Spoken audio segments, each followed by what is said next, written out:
Hi, I'm Rob Palmatier, one of the co-authors of the book Marketing Strategy based on First Principles in Data Analytics. In this session, we're going to go through Chapter 8, which looks at market principle number 4, the last market principle. This market principle focuses on the idea that all resources are limited, and since all resources are limited, in order to have an effective marketing strategy, you have to manage resource trade-offs.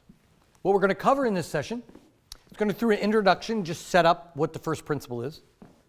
Then we're going to go through the approaches for managing resource trade-offs. And then finally, a framework for managing resource trade-offs. So beginning with kind of an introduction. The final, and I would say perennial issue facing managers is that all resources are limited and often interdependent. So as we learn and we target our customers and we find that we want to build brand strategies or offering and do R&D or relationship strategies in order to build sustainable competitive advantage, all of those take money and resources. And firms don't have unlimited money and resources. They have a certain amount of resource slack. So what we look at here is how can firms make these optimal decisions to make these trade-offs across different areas. In many cases, also, these decisions are interdependent. In other words, once you make a certain brand decision, let's say you say, I'm going to be a very high status brand, a different position, that impacts your pricing, because you can no longer drop prices because you want to maintain your brand image. So many of these constraints are interrelated. It's also important to do this well because most of the ways that we're going to implement marketing is by how we spend our resources. That's really where we pull the levers in our market budget, where we decide to spend. By not spending on relationships and shifting the money to the brand, that's a key decision. You're no longer going to be able to use relationships as a sustainable competitive advantage. All the previous 3 market principles all feed into this last one where we ultimately end up with a marketing budget. That's the final outcome. However, as we did each of the individual market principles, you're also doing resource trade-offs within those. And I'll go through that more in a minute. Specifically, we need to balance resources across a number of different areas, including customer segments. So when we segment the market in market principle 1, we might find out there's 5 segments. We might decide we only have the resources to target one segment. So we only go after one, and we're going to ignore these other 4 segments, which represent maybe 70-80% of the market. Another resource trade-off decision we have to make is across life cycle stages. Are we going to spend our money up front when we acquire customers? How much are we going to shift in our budget to the expansion stage so they buy more product? Or are we going to put a lot of money to retaining customers because we know it's more expensive to acquire than retain? Or more expensive to acquire than retain. We also have to make decisions across customer equity and other market mix elements. What I mean by across customer equity, when we thought of the equity stack, brand, offering, relationships, we have to decide how we're going to spend the money across advertising for brands, R&D for offering, salespeople, for instance, for relationship building. And there's many other ways across different SCAs. Are we going to spend effort on our SCA now, or are we going to try building one for the future? And across geographies and such. So there's a need for resource trade-offs in each marketing principles. What I'm going to do next over the next few minutes is going to be a little bit of a review. I'm going to go back and I'm going to speak about each of the other principles and how we were actually making resource decisions and trade-off decisions within each of the first principles. Each of the marketing principles, we're going to make a resource trade-off. And then at the end, we're going to pull all that together in order to come up with our budget. So first, the very first market principle was focused on selecting who and what to sell across all potential customers in the market. If you remember back to market principle 1, what we did is we segmented the whole market based on the needs and desires of customers.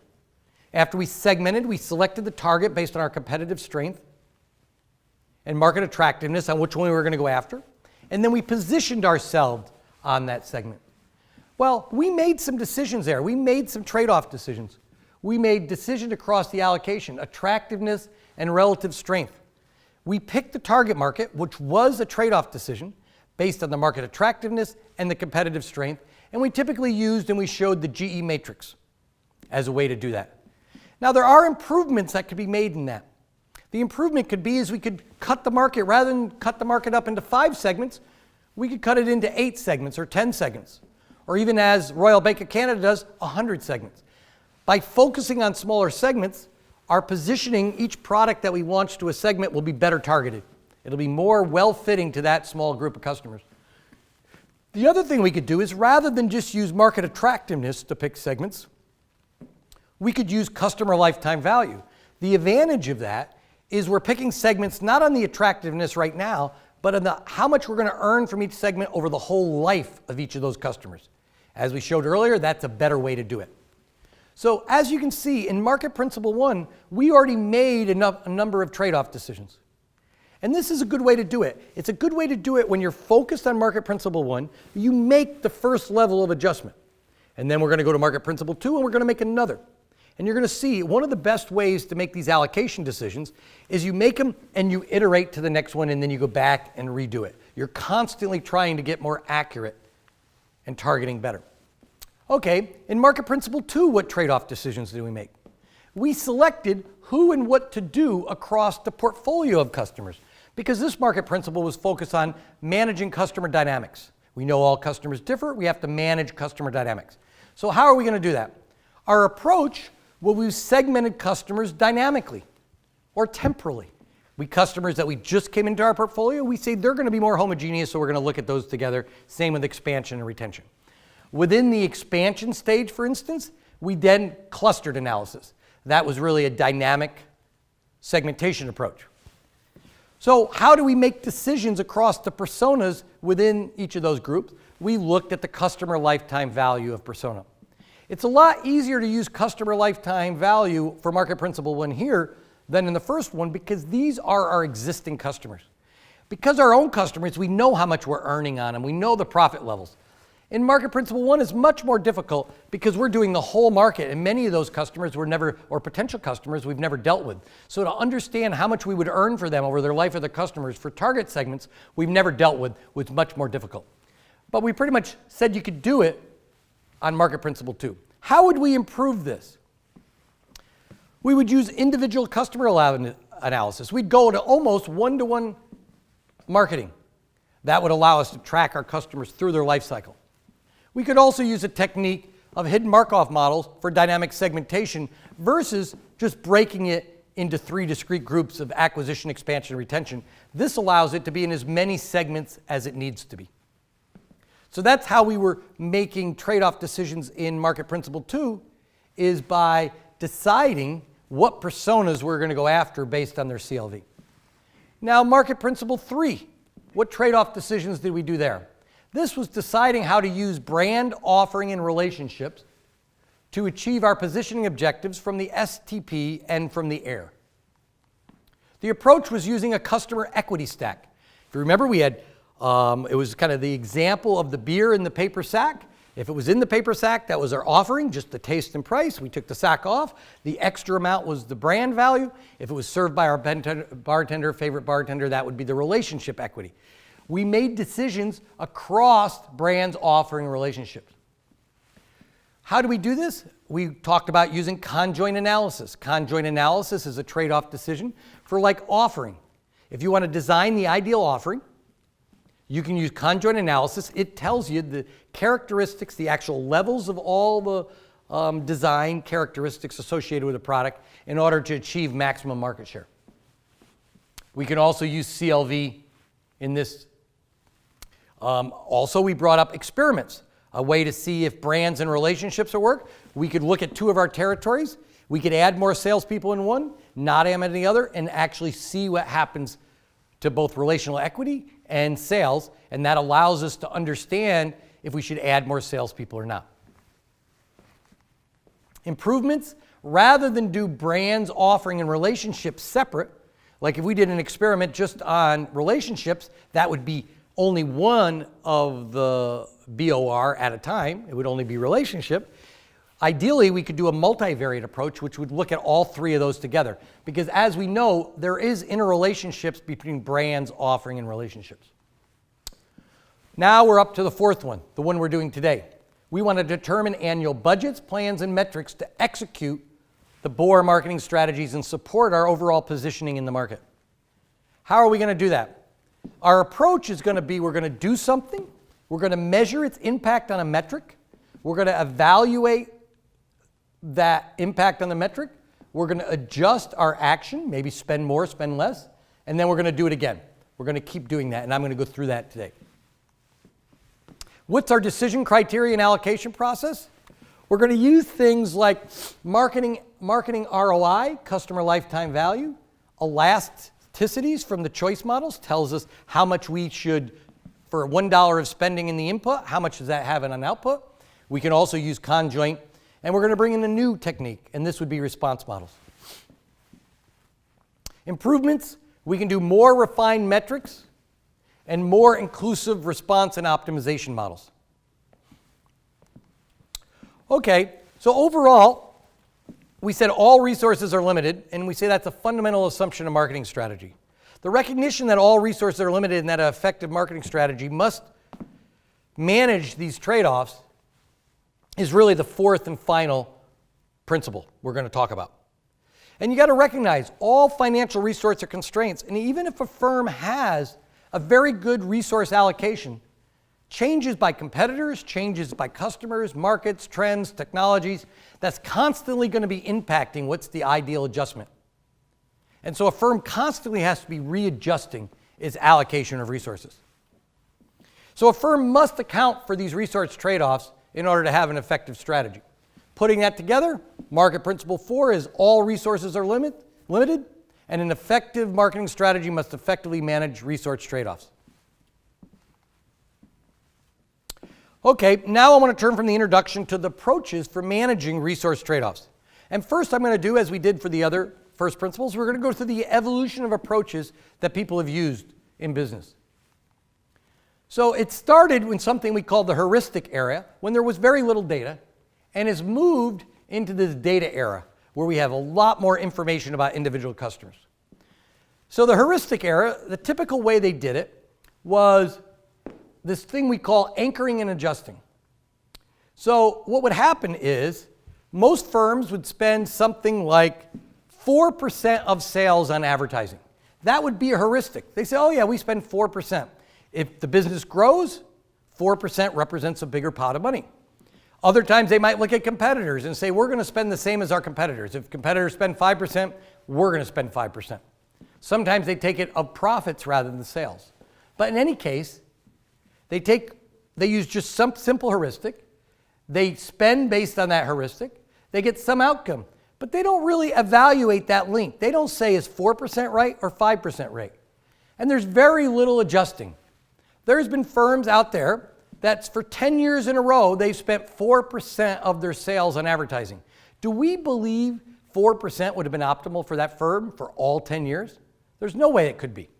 They're just doing it because it's simple. The new technique, and this is what we're going to talk about more today, is you do your market, you make a certain amount of spend, you develop a model, and the model tells you what is the linkage between advertising and whatever your outcome measure. It could be a metric, it could be sales dollars. And then, based on what this model tells you and the linkage, you adjust using feedback and see what happens again. And you keep adjusting until you find the optimal point. And we have techniques for doing that. One would be called a response model. So what are some of the trends that have allowed us to move from anchoring into this response model? Let's just go through. Information technology, poorly developed, well developed. Volume of data. Mostly qualitative data, kind of visiting calls, ad hoc, down to we have a lot of big data. If you look at the amount of data, people think in the last 3 years in the next 3 years, we'll double the amount of data in the world. So it's almost doubling every couple of years, even though over thousands of years we've collected all these books and all this library. Nope, we're going to double that in the next 3. Why? Because we're collecting all sorts of data. Customer sophistication. Customers are becoming more informed. Proof of marketing effectiveness. Trust in marketing effectiveness. Here, back they said, oh, we know advertising works, so we don't really worry about it. Here, people want to show. Show me that advertising dollar. Show me the Super Bowl ad for $4 million is a payoff that's worthwhile. And then also local markets versus highly competitive global markets. It used to be you could have your customers in a local geography, and maybe you did not need to advertise to tell them things because they all knew you. You had a relationship. But now you have global competitors coming into your market, and it's very, very dynamic. So those things are really both enabling and requiring us to use a more sophisticated way for allocating our resources. But we have to recognize there's really no perfect system yet on how to allocate resources. The problem is that it needs to be simple enough that managers can understand it. That's one of the reasons people still use the anchor heuristic. They say, I'm going to spend advertising going to be 4% of sales. Why?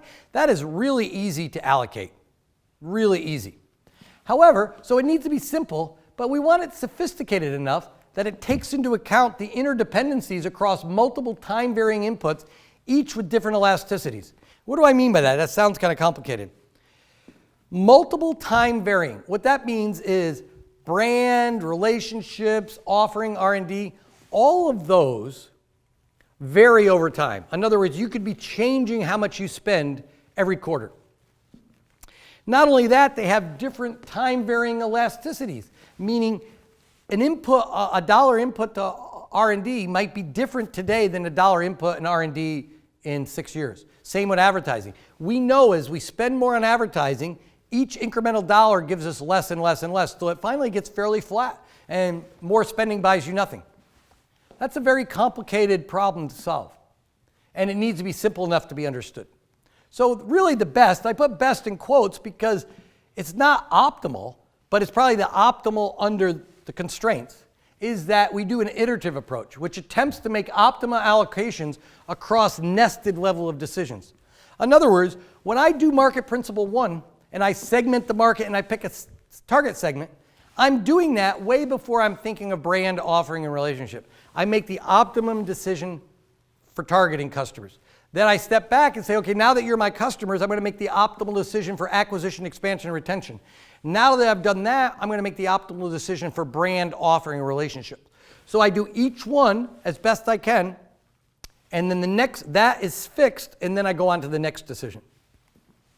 The final one is how we spend money overall, but it mainly goes towards brand, offering, and relationships, because that's where 90+% of all the money is spent.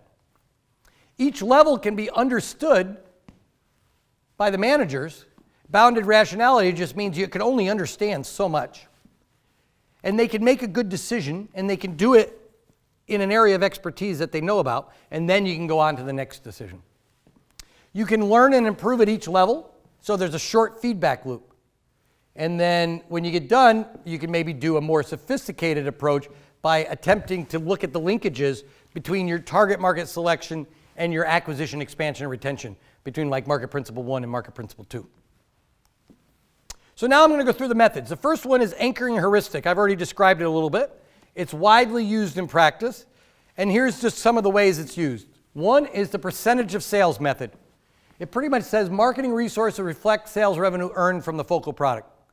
If you earn $1 million on product X, you get 4% of $1 million for your advertising. If you earn $5 million on product Y, you can spend 5% on that $5 million. With percentage of profit methods, you do the exact same thing, you just use profits rather than sales. It gives you a little bit more money to work with for products that are more profitable.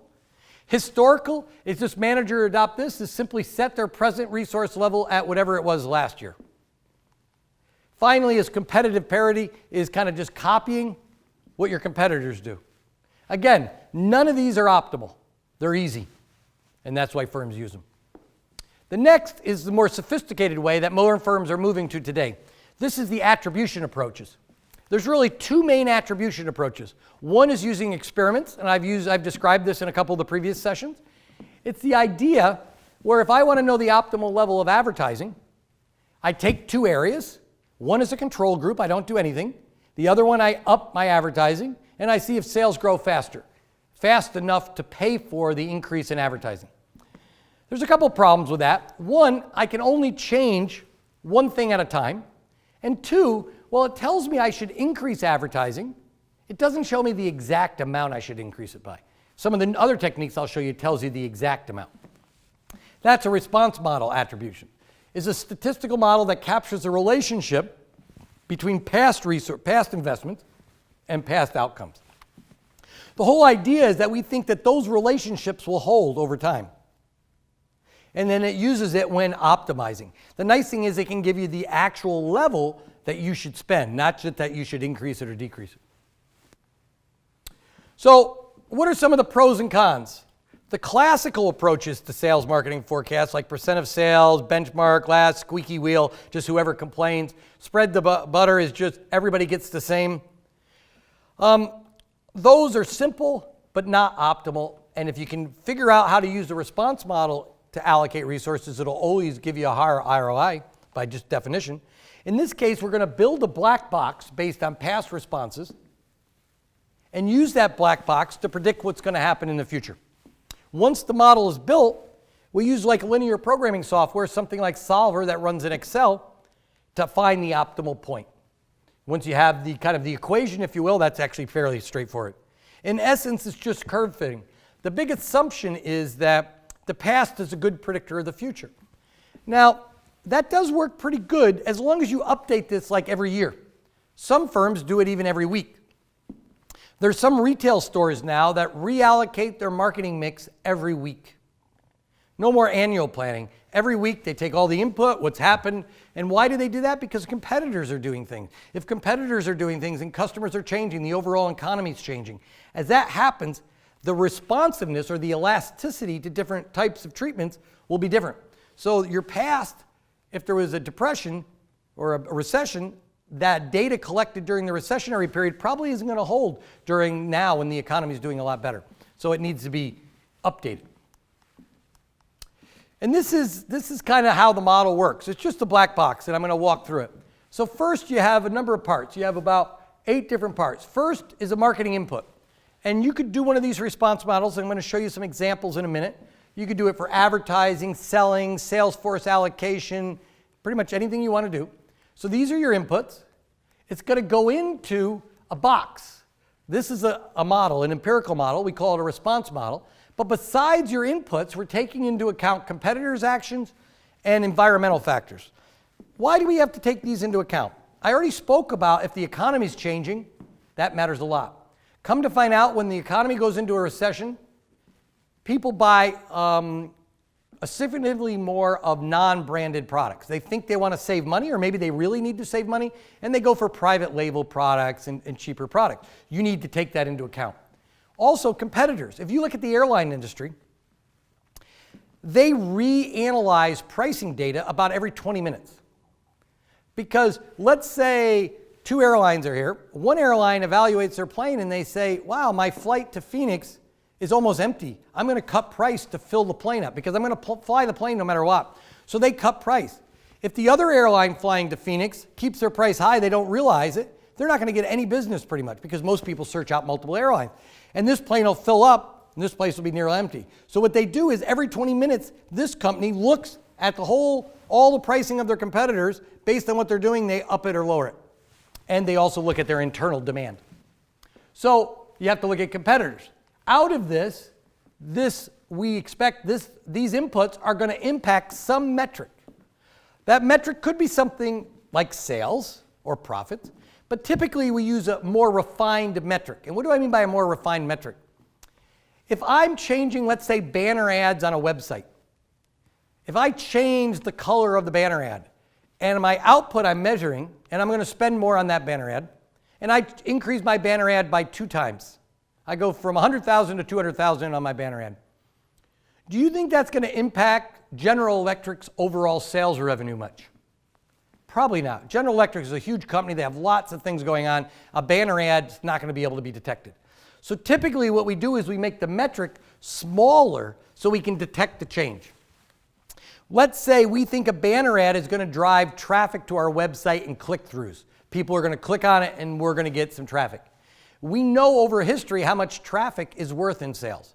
So I'm not going to track it to sales. I'm going to just track it to click-through. So very often I put a metric here that matches what my input is. Once I look at the metric, then I'm going to see how I'm going to make a change over here. It's going to go through and it's actually going to impact it. I'm going to optimize my model and I'm going to evaluate how it worked compared to my objectives. I always have an objective. Let's say I'm trying to increase awareness. I might say I want to get my awareness to 80%. If I'm at 40, I'll keep increasing my advertising. When I'm at 80, I might shift that money to something else. And then ultimately, based on my objectives as well as my optimization on this response model, I'm going to adjust my input and do this again. Like I said, some retail stores are doing this every 7 days. Airlines do this every 20 minutes for pricing, just for pricing. And a lot of firms do this on a longer basis. Usually large advertising campaigns, a quarterly basis would be sufficient. That's a response model. You can see how this can be more accurate than just using 4% of sales like an anchor and heuristic model. What are some common response models that are already designed for you? In other words, you can buy these, if you will. AdBug is market share response model for advertising spend. It tells you for every dollar of advertising, how much market share you're going to get. And it takes into account all the things we've learned across hundreds of firms. Things like sales has a floor. If you don't do any advertising, it doesn't go to zero. It usually goes to some minimum level. It also has a ceiling. If you spend maximum amount, it ultimately tops out. There's nothing more you can get. There needs to be some advertising rate to maintain share. If you stop advertising, sales will decay down. And finally, there's delays and carryovers. If I spend $1 million in advertising today, sales don't increase a lot today. It increases over the next 2 or 3 quarters, and it really matters on the product to a certain degree. Carryover is if I stop advertising today, those benefits of the advertising will carry for multiple periods in the future. So you can see this is relatively complicated. There's another one about sales force allocation. Things like allocating salespeople over territory, allocating sales call for across customers or products, allocating compensation across salespeople. All of these are trade-off decisions. There's already response models built that you can use to do this. And then there's some other ones that take account of other things. Interactions. Very often we want to take into account the interaction now between advertising salespeople. And you say, because these two treat them separately. But the new ones, we recognize that it's easier to make a sales call if there's a lot of advertising. Picture this. I call up a customer. I try to visit this customer every week. I call up the customer, and this is kind of a joke, but I say, hey, I have the same products I had last week. Nothing's new. I'd like to come talk to you. And they're going to say, well, geez, I'm pretty busy. I don't really want to talk this week. But let's say the next week they see an ad on a brand new product. I call the guy up and say, hey, I'd like to talk to you. He said, hey, I saw the ad on the new product. Yeah, come on in and talk. I want to learn about that new product. So you can see advertising can impact salesperson's allocation of time. So we start taking those into account, but it makes it more sophisticated. As you noticed, one of the things that was important in response models is the metrics.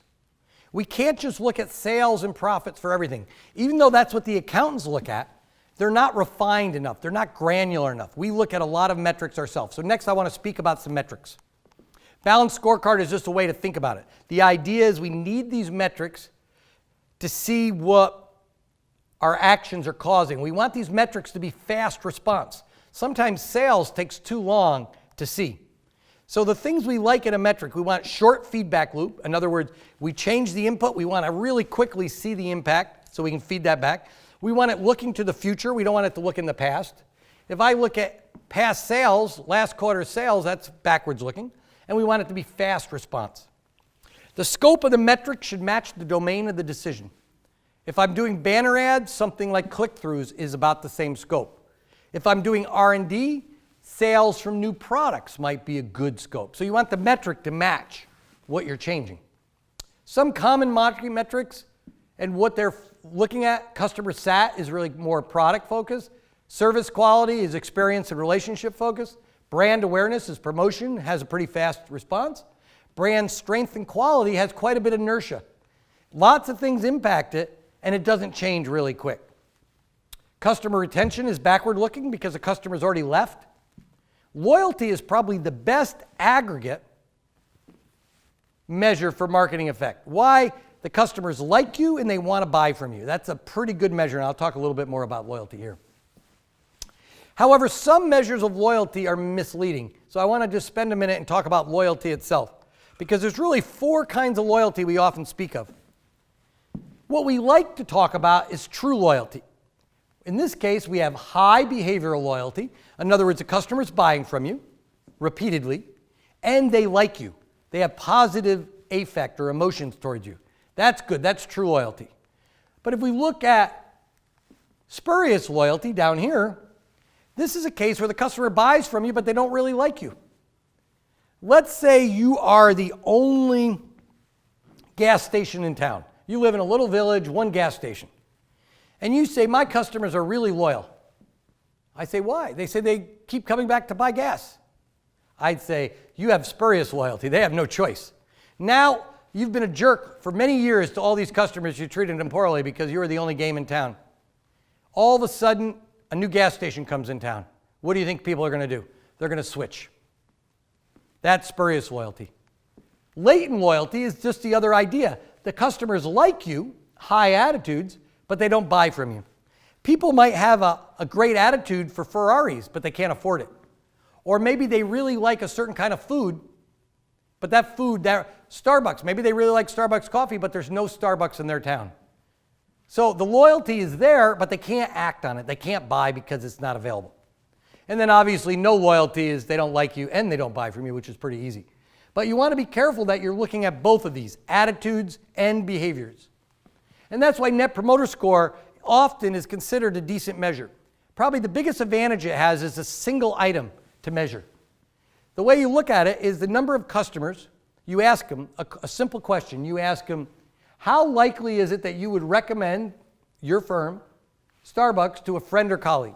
Based on that one question, you take everybody that gave you a 9 and 10, and you subtract from that the number of people who gave you 0 through 6, you drop the 7 and 8s. If you have a lot more people giving you 9s and 10s and people giving you 0 through 6s, then you have a positive Net Promoter Score. And over time, some research has shown this is linked to profitable growth. Scores of 75% is world-class. That is a very good number. There's mixed support in some of the research. Overall, it's very simple and is a good single-item measure. Single item, one question. That's probably its strength. Cons, it's not very diagnostic. And in some cases, it might not be fully true loyalty since you're only asking if they would recommend, not did they really recommend. You like to see behaviors rather than just intentions to behave. Okay, but loyalty is better than many accounting metrics. So let me walk through kind of how we want, where does loyalty fit in, as well as some of the other things we've talked in this book. These are the 7 P's of marketing mix. They drive relationship equity, brand equity, and value equity. Things like your process, your price, and your product drive your value. People and place drive your relationship. Physical and promotion drives your brand equity. All 3 of these equity drives your loyalty, like Net Promoter Score. Satisfaction usually is down more towards the value. Service quality is a little bit more towards the relationship. So you can see loyalty is a pretty good aggregate measure of how well you're doing in your equity stack. Loyalty is shown in a lot of research to drive sales, growth, cost, and profits. The problem is it's one linkage. If this link might take a while to turn in. You might have loyalty go down, but sales don't show it for a period of time, which is not good. It's also not very diagnostic in that if loyalty is bad, you don't really know what's causing it. You're going to have to look at other metrics to figure it out. It also operates, which we don't show on this diagram, through 3 multiple mechanisms. Loyalty allows you to acquire customers through word of mouth. Customers are more likely to expand your business if they're loyal. And by definition, almost, they're not going to leave you. They're going to have a higher retention rate. So they're working through all 3 of these. You don't really know if you have high loyalty. Is it helping you through acquisition, expansion, and retention? Maybe all 3. And then how is it driving performance? But if you have one measure, it's a pretty good one measure. There's other types of metrics, and they can really be classified into 2 groups. Specific metrics are what you want to control. They're narrow, fast, domain specific. Brand. For brand, we have awareness, quality, and strength. Offering, innovativeness, adoption rate, price premium, value. If you get a big price premium, it means your product offering is probably pretty good. Might be your brand too. Relationship is loyal to the salesperson, your trust, relationship quality. Acquisition, you normally measure with things like duration of customer, customer churn, customer retention rate. Retention, churn, lost customers. Acquisition would be number of new customers. Those are very specific metrics. They're good if you're trying to fix your acquisition problem. you can just focus on your acquisition rate. For aggregate financial, these are bigger. We might use net marketing contribution. It tells us the profit after sales and cost. Marketing our return on sales. It tells you how much return are we getting from our marketing as a relative to sales in the same ROI. How much return are we getting on investment? These are more aggregate measures. There's nice because these can be linked to the accounting measures that all the senior management cares about. These are good because they can tell you very quickly if your actions are working or not. Here's just a slide that lists some common market mix, the marketing terms or metrics we use, as well as some financial metrics that are closely linked.